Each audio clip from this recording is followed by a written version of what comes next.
You ever notice how people still say everything's gonna be okay? Yeah, that's adorable. It's like watching a toddler try to fix a car engine with a crayon. Folks, we're not gonna be okay. We're doomed. Not because of some asteroid, not because of aliens, no. Because of us, human beings. The proud inventors of plastic, nuclear weapons, and reality TV. We're the only species smart enough to create tools, and dumb enough to choke ourselves with them. We've built a planet-sized shopping mall, and we think buying more stuff is gonna save us. Save the Earth, they say? Yeah, sure. The Earth doesn't need saving. The Earth will shake us off like a bad case of fleas. It's the people who are in trouble. And guess what? We voted for it. We got politicians who lie, corporations who buy, and citizens who comply. It's the great unholy trinity of modern civilization. You ever watch the news? It's like a guided tour through a burning asylum. Every night, war, greed, scandal, disease, followed by a commercial for antidepressants and cheeseburgers. That's balance, baby. And technology? Oh, we love our gadgets. Everything. Smart cars, smart homes, smartphones. Meanwhile, the people using them are getting dumber. We can't remember phone numbers, we can't focus for 10 seconds, but we'll scroll for 6 hours looking at videos of dogs dancing in pajamas. We used to have thinkers. Now we have influencers. We used to have philosophers. Now we have content creators. And we used to dream of flying to the stars. Now we're arguing online about which billionaire gets there first. The planet's heating up. The oceans are rising, but as long as the Wi-Fi works, nobody gives a damn. We'll live stream the apocalypse with filters on. Hey guys, end of the world, don't forget to like and subscribe. So yeah, we're doomed. Not because the universe hates us, but because we traded critical thinking for convenience, compassion for competition, and wisdom for Wi-Fi. And when the lights finally go out, Mother Nature's just gonna sigh and say, took 'em long enough. Human stupidity is the greatest renewable resource we've got. You can run out of oil. You can run out of clean air. You can even run out of patience. But you'll never run out of stupid. It's bottomless, self-sustaining, and proudly reproduced by the billions. The funny part is that every generation thinks it's the smart one, standing at the top of evolution, patting itself on the back for inventing another way to waste time. People brag about progress while tripping over their own cables. We've got machines that talk to us, cars that park themselves, and fridges that send shopping lists to our phones. But we still can't figure out how to treat each other decently. Humanity has mastered the art of creating complex tools and using them to make life worse. We call it advancement. That's our favorite word. We advance toward faster communication and then use it to insult strangers we'll never meet. We advance in medicine, but half the population still believes water can remember your feelings. We've advanced in politics, yet the same crooks keep running the same scams. Progress is our religion, and technology is our God. We worship at the altar of the microchip, praying to the glowing rectangle in our hands. It tells us what to buy, what to think, who to hate, and what's trending. We obey without question, convinced we're smarter because we can summon pizza with a thumbprint. The more screens we add, the less we see. People don't look up anymore. Their heads are bowed like they're in constant prayer to a digital deity. You can walk through a city of millions and nobody's really there. Just zombies scrolling for meaning. The irony is that we built machines to connect us and they've never made us lonelier. We can message someone across the planet in a second, but can't talk to the person sitting next to us. You ever see a family at dinner? They're all together, faces lit by little blue lights, silently worshiping their own private worlds. The human voice is disappearing, replaced by emojis and abbreviations. Civilization's great dialogue has been reduced to oh, and we call that intelligence. We confuse information with understanding. The internet gave everyone access to all the knowledge in the world. And what do we do with it? We looked up conspiracy theories, cat videos, and celebrity gossip. We invented the biggest library in history and turned it into a garbage dump. People quote memes like sacred scripture. So I saw it online has become a substitute for proof. There's no curiosity, no skepticism, just blind belief in whatever fits the mood. The tools meant to enlighten us have become the toys that distract us. We can build rockets to Mars, but we can't hold a conversation without checking notifications. You'd think with all this technology, we'd at least be improving as a species. No. We're still fighting over imaginary lines on maps, still killing each other over whose invisible friend is better, still poisoning the planet that feeds us. The only thing we've perfected is denial. We call it human nature, as if stupidity is a biological right. We build machines that can calculate faster than any brain on Earth, and then we use them to spread hate, lies, and pictures of breakfast. Artificial intelligence is coming, they say.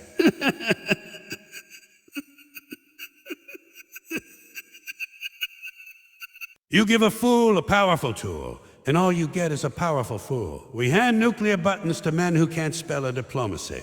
We build social networks and let the worst voices rise to the top, because outrage sells better than truth. We've made stupidity profitable, and once something turns a profit, it never goes away. Every time you reward ignorance with attention, you fertilize it. And boy, does it grow. We're living in an age where everyone's an expert, everyone's got a platform, and nobody's got a clue. The smartest generation in history is also the most easily manipulated. Algorithms tell us what we like, and we nod along. They don't need to censor us. They just distract us until we stop thinking. Bread and circuses used to be for the masses. Now they fit in your pocket. We've turned entertainment into anesthesia. Every time something serious happens, people ask, "What's the hashtag?" Like activism is a button you press. Real change takes work, but work requires attention, and attention died somewhere between a TikTok dance and a product ad. Our species invented language, art, philosophy, science, then traded it all for dopamine hits. The Romans had orgies and blood sports. We have comment sections and clickbait. Same instinct, different costume. We can measure galaxies and split atoms, yet we can't resist arguing with strangers about who's more patriotic. We call it discourse, but it's just noise in high definition. If aliens ever visit, they won't attack us. They'll leave out of embarrassment. We've mistaken motion for progress. The car goes faster, the signal travels quicker, the data doubles every year. But the mind, it's stalled. We're running on the same operating system we had 10,000 years ago. Fear, greed, ego. Only now those instincts are turbocharged by technology. It's like giving a caveman a jetpack and wondering why the sky's on fire. We think we're evolving, but evolution takes time, and we're sprinting towards self-destruction with a grin on our faces. We brag about being the dominant species, masters of Earth. Masters of what? Plastic in the oceans, smoke in the air, and lies in the headlines. The planet doesn't belong to us. It tolerates us. For now. The same intelligence that split the atom can't even split a restaurant bill without arguing. We're clever monkeys with better toys, still governed by the same primitive drives. The tragedy isn't that we're stupid, it's that we're proud of it. We wear ignorance like a badge of honor, shouting, "I don't trust experts," while flying in planes built by engineers. The arrogance of stupidity. That's our legacy. So when people say human progress, I laugh. Sure, we've come a long way, but the direction's been straight down. We've made our tools smarter than ourselves, and soon they'll figure that out. The machines won't have to destroy us. We'll do it for them. And they'll just quietly clean up the mess, wondering how a species so inventive could be so suicidally dumb. Corruption isn't an accident. It's the business plan. Every civilization eventually figures out how to turn greed into a system, and ours is running beautifully. The politicians pretend to lead, the corporations pretend to serve, and the people pretend to care. Everyone plays their part in the grand puppet show. The politicians sell hope, the corporations sell comfort, and the citizens buy both with money they don't have. It's a closed loop of self-interest, where the rich get richer, the powerful get bolder, and the public stays distracted. The whole machine runs on apathy in advertising. You don't need change when people willingly trade their freedom for convenience and cheap entertainment. Politicians are like magicians, but with worse jokes and bigger lies. Their whole act is distraction. They tell you they're fighting for you while they're busy selling you to the highest bidder. Every election, the same promises come out of new mouths. A change, a freedom, a jobs, a future. Buzzwords designed to make you feel like you're participating in something meaningful, but you're not. You're just watching a rerun with new faces. They argue on camera, then drink together off stage, laughing at the audience that still believes in heroes. The system doesn't reward honesty. It punishes it. The good ones don't last because truth doesn't sell as well as illusion. Behind every politician, there's a line of lobbyists with briefcases full of favors. These are the real rulers, the middlemen between power and profit. They whisper into the ears of senators, congressmen, presidents. They write the laws, fund the campaigns, and collect the rewards. You think your vote matters? Your vote is a receipt that says you agreed to the show. The real decisions are made at dinner tables you'll never sit at, in rooms you'll never see, by people whose names you'll never know. And the press, they're the cheerleaders of this arrangement, owned by the same corporations that own the politicians. They tell you who to fear, who to love, and who to blame. It's not news, it's narrative.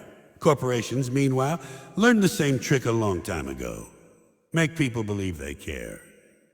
A corporate social responsibility, sustainability, a diversity, words printed in gold on the same hands that exploit, pollute, and underpay. The goal isn't to make things better. It's to make you think they are. They sell you greenwashing and guilt management. You buy a paper straw and feel like a hero while their factories pump poison into the air. They put rainbow logos on oil companies, slogans about equality on sweatshop clothes, and eco-labels on plastic bottles that will outlive your grandchildren. Every crisis is another marketing opportunity. We Care has become the corporate equivalent of a thoughts and prayers. And the citizens, they're too tired to care, too entertained to notice. The average person's life is a treadmill work debt, distraction, repeat. People are drowning in bills, trapped in systems they didn't design and don't understand. When survival takes all your energy, rebellion becomes a luxury. That's why the system works. It exhausts you. Keep people busy, keep them scared, and they'll thank you for the cage. Throw them a few cheap pleasures, fast food, fast internet, fast news, and they'll believe they're free. A society addicted to comfort is easy to control. It's not oppression if everyone's smiling while it happens. The beauty of this corruption is that everyone thinks they're the victim while playing a role in maintaining it. The politician blames the lobbyist. The lobbyist blames the system blames the people, and the people blame each other. It's a perfect circle of accountability, meaning there's none at all. You get angry at your neighbor for voting wrong, not at the billion-dollar industries writing the laws. You shout at strangers online while corporations quietly move your money offshore. The system thrives on division because unity is dangerous, and as long as people fight each other, they'll never fight the ones in charge. The education system doesn't help either. It's designed to produce obedient workers, not critical thinkers. You're taught to memorize, not to question. To follow instructions, not to innovate. Schools condition you for the same hierarchy that rules the adult world. Authority at the top, compliance at the bottom. They don't teach you how money works, how power moves, or how to think independently. Because if you did, you'd stop playing the game. The perfect citizen isn't informed. It's obedient. And obedience is exactly what keeps the machine running. Every time you pay taxes that fund wars you don't believe in, you comply. Every time you buy from a company you know is corrupt, you comply. Every time you vote for the lesser evil instead of demanding better, you comply. The system doesn't need your loyalty. It just needs your participation. It doesn't care if you're angry or happy, left or right, woke or asleep, just as long as you keep feeding it. The moment people stop believing in it, it collapses. That's why so much effort goes into keeping everyone divided and distracted. We've built a world where corruption is normal and integrity is naive. The people who cheat, lie, and manipulate climb the ladder while the honest ones get trampled underneath. We reward greed and call it ambition. We praise wealth and ignore how it's made. We celebrate success stories that depend on someone else's suffering. The myth of meritocracy keeps everyone chasing a dream that was rigged from the start. The poor blame themselves for not working hard enough, never realizing the game was designed so they'd never win. Even when scandals come out, when corruption is exposed, nothing changes. A few headlines, a few outraged tweets, maybe a resignation. Then the story fades, the next distraction arrives, and everything goes back to normal. People have the memory of goldfish and the outrage of fireworks. Loud, bright, and over in seconds. Power counts on that.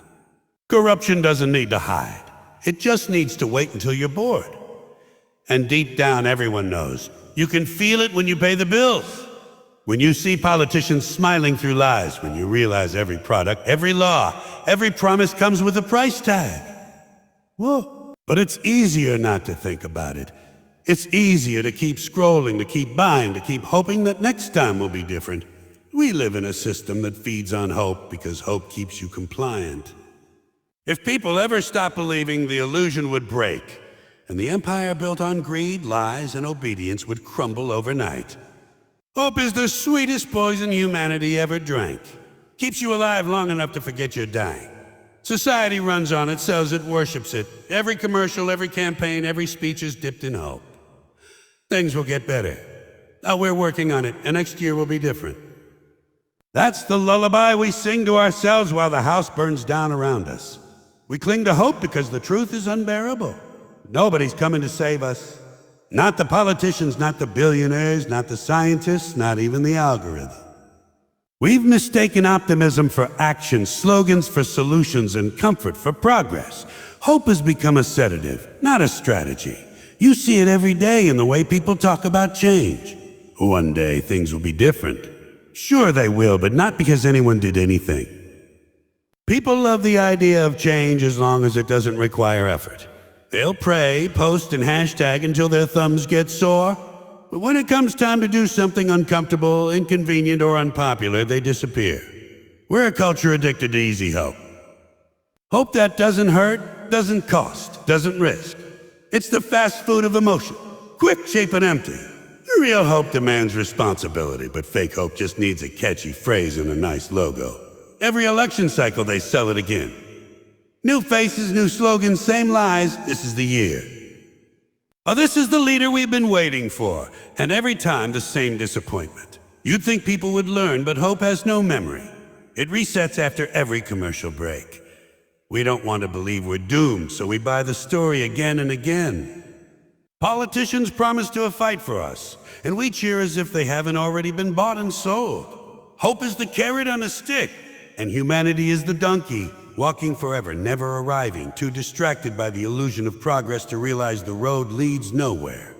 The media plays the same game. They terrify you with headlines, then soothe you with stories of heroes, breakthroughs, or uplifting moments. It's emotional whiplash designed to keep you tuned in. Fear keeps you watching. Hope keeps you calm enough not to revolt. The scientists say there's still time. When experts believe the worst can be avoided. Those are the lullabies of the modern age. They give you just enough comfort to keep scrolling instead of screaming. And when the bad news piles up, they remind you to stay positive. Stay positive while the planet cooks, the oceans choke, and the poor starve. That's the deal. Stay hopeful. Stay distracted. Stay quiet. Religion used to do this job perfectly. But don't worry, there's a better place waiting for you. Now capitalism has taken over. But don't worry, there's a better product waiting for you. Both sell the same thing, comfort in the face of despair. Both promise salvation tomorrow, so you'll endure misery today. Hope keeps the gears turning. It's what keeps workers working, consumers consuming, and dreamers dreaming. You can't build a functioning dystopia without it. If everyone woke up one morning and realized the game was rigged, they'd stop playing. So you keep them hoping. Hope that the next job, the next politician, the next invention will fix everything. Hope that the system works if we just give it another chance. It never will. But hope doesn't care about logic. People don't want the truth. They want relief. The truth demands change, but hope lets you stay comfortable. You can hope while doing nothing. You can hope while sitting on your couch, scrolling through endless feeds of curated optimism. The good things are coming. Oh, the universe has a plan. No, it doesn't. The universe doesn't care. It's not watching, it's not planning, it's not rooting for you. Nature's only law is balance, and humans have broken it beyond repair. But instead of facing that, we light candles, repost affirmations, and talk about a manifesting abundance. We've turned denial into a lifestyle. Even when disaster strikes, hope shows up to smother awareness. A hurricane hits and people say, we'll rebuild. A war breaks out and they say, a peace will come. A species goes extinct and they say, there's still time. Hope keeps people calm when they should be panicking. It's the anesthesia that lets the surgeon cut deeper. Politicians love hopeful citizens because they don't riot. Corporations love them because they keep buying. Hope keeps you productive in a hopeless situation. It's the invisible leash that doesn't need pulling because you never notice it's there. There's also a strange arrogance in our hope. We assume that somehow, despite all evidence, things will work out. Humans think they're too special to fail. Every dying civilization thought the same thing. The Romans believed their empire would last forever. So did the British, so does America. Every empire collapses, but the citizens always believe they'll be the exception. That's hope at its finest, self-deception dressed as destiny. We tell ourselves humanity will adapt, that technology will save us, that someone somewhere will figure it out. But the truth is, we've already passed the point of no return. We just haven't admitted it yet because hope won't let us. People confuse hope with resilience. They think if they just stay positive, the storm will pass. But staying positive doesn't stop the flood, and good vibes don't rebuild ecosystems. We don't need blind hope. We need brutal honesty. But honesty scares people because it means taking responsibility. If we admit how bad things are, we'd have to change how we live, how we consume, how we treat each other. Hope allows us to avoid that reckoning. We can pretend it's all temporary, that science or God or the market will clean up the mess we made. Meanwhile, the mess keeps growing. Hope isn't evil, it's just misplaced. It's supposed to drive action, not replace it. Somewhere along the way, humanity turned it into a coping mechanism. We use hope the way addicts use excuses. I'll quit tomorrow. It'll get better soon. But tomorrow never comes and better never arrives. Hope without action is just denial with good lighting. We've built a civilization on denial, wrapped it in slogans, and called it optimism. It feels good, and that's enough for most people. So we keep telling ourselves stories about redemption, about how people have come together in times of crisis. Sure, for 5 minutes, until the next distraction hits. Then it's back to business as usual. Hope makes temporary compassion look like progress. It gives us the illusion of humanity while the system keeps grinding everyone down. We recycle a bottle and feel like environmentalists. We donate $5 online and feel like heroes. The illusion is complete. We mistake gestures for change, emotion for impact, and belief for evidence. Hope has become humanity's favorite drug. It dulls the pain, hides the truth, and makes you believe the sickness is healing. But deep down, everyone feels the rot. You can sense it in the anxiety, the division, the exhaustion. The planet's dying, the system's crumbling, and yet we whisper, "It'll be fine." That whisper is the last comfort of a species too afraid to face itself. And maybe that's why we're doomed, not because we're evil, but because we can't stop lying to ourselves long enough to change. So here we are, standing on the edge of our own creation, staring down at the mess we made, still telling ourselves it's all going to be fine. We built the machines that control us, the governments that deceive us, and the illusions that keep us quiet. We traded wisdom for convenience, truth for comfort, and freedom for the illusion of choice. We laugh at our own destruction, distract ourselves with screens, and call it living. Humanity has become a species that can imagine paradise and still choose the landfill. The tragedy isn't that we're doomed, it's that we had every chance not to be. We had knowledge, science, art, compassion, and time. We used them all to build better distractions. We could have evolved beyond greed, beyond fear, beyond the need to dominate. But instead, we turned our intelligence inward and used it to perfect our own stupidity. We were given the ability to think, but we settled for believing. And maybe that's the cosmic joke. Maybe the universe gave us consciousness just to see if we'd do something worthwhile with it. And we chose to argue online. So when the lights go out, when the oceans rise and the screens go dark, the earth won't mourn us. It'll just shrug and move on. Because in the end, nature doesn't care about your politics, your brands, or your precious species. It just reclaims what's left. So if there's a moral to this story, it's this.